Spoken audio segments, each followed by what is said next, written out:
inspections will dramatically cut delays and costs in getting homes built. The government wants to make remote virtual inspections the default for building consents across New Zealand.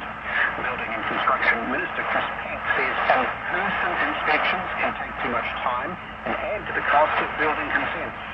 Just anecdotally, sort of 2 to 4 weeks for an inspection delay is not uncommon, and of course with multiple inspections scheduled across the life of the building project, including at the end with the code compliance certificate, but also numerous runs along the way, depending on the complexity of the project. Chris Peck says remote inspections will save the sector money, could not provide a figure at how much. New Zealand first to set up a public petition called Free Darlene, encouraging the Green Party to waka jump Ms Tana out of Parliament. The Greens have reached a stalemate with the List MP, who has resigned from the party due to allegations of worker exploitation, but not Parliament.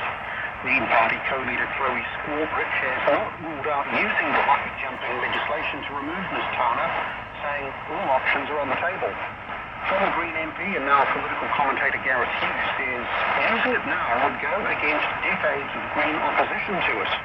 Well, it would be a huge departure for the Greens if they didn't vote it with Darlene Tana, given the decades-long opposition to it under multiple policies and multiple generations of leaders. New Zealand First's Free Darlene petition asks the Greens to swallow their pride and waka jump Darlene Tana out of Parliament. A distribution centre in the flood-stricken Northern Hawke's Bay town of Wairoa is getting up to 50 requests per day from people needing basic supplies and clean-up items. More than 400 properties in the town were flooded when heavy rain hit parts of the east coast late last month. The head of the centre, Jordan Winiata, says people are in urgent need of bedding, cleaning gear and energy-efficient heaters or industrial dehumidifiers. But those people have just finished emptying out their homes, so it's about a lot of clean-up now, so water blasts and dehumidifiers, and then people are just now looking for the basic needs to remain in their homes as accommodation is quite challenging here in Wairoa. Jordan Winiata says retailers and local businesses which had to donate after Cyclone Gabrielle don't have the resources to repeat that generosity this year.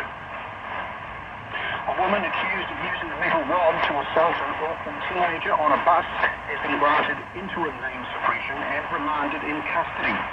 16-year-old Jason Newell lost 3 teeth and had 3 more damaged in last month's assault, which police allege was hate-motivated. The 39-year-old woman was arrested yesterday and appeared in the Manukau District Court this afternoon, charged with wounding with an attempt to cause grievous bodily harm.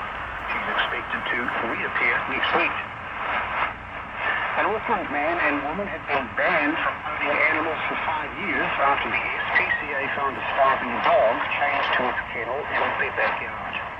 The SPCA say the dog named Saint was severely emaciated with pressure wounds across his body. He also had no access to water, and vets concluded he would have suffered distress and discomfort for months.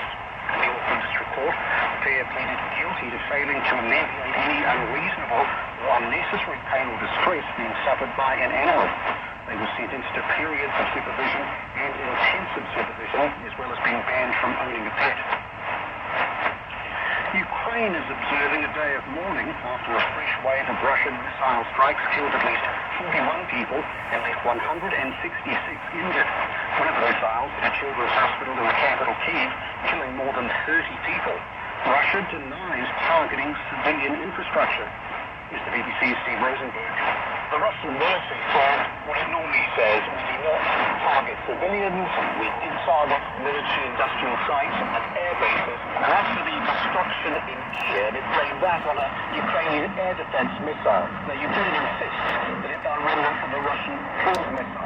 Now, what is the Russian president saying about these devastating attacks? Absolutely nothing in public. On early Russian television showed Vladimir Putin marking what is known here as the Day of Russian Family and Love. Penny Plymouth Mother has launched a petition calling on local swimming pools to ban cheeky G-string swimwear.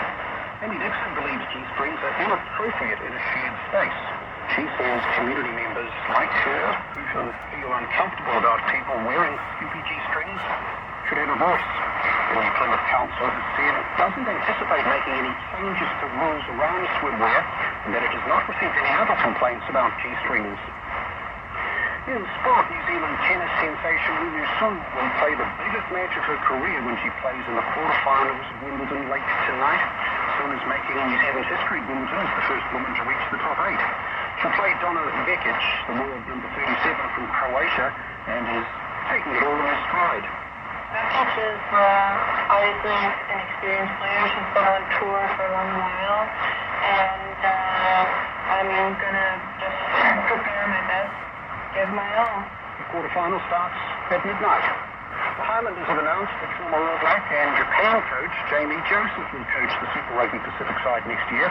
Joseph is replacing Clark Dermody, who will remain with the Highlanders as assistant coach. The White Ferns concede they must score more runs if they have any chance of winning the T20 series against England.